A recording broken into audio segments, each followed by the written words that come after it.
Hello guys, kumusta? So guys, ako ay nagpe-prepare po ng baon para sa aking amore bukas. Chicken po siya yan guys. Niluto ko po siya sa air fryer.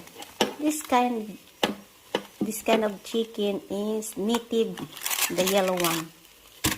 Dahil tasty po siya at masarap buono. Broth. Guys, na-miss nila ang pansit. So ayan ang ating pansit. Spaghetti de soya. So, vegetables. Tapos, lagyan overload na shrimps. Wow, ang sarap. Halo-haloin natin. Mix, mix, mix.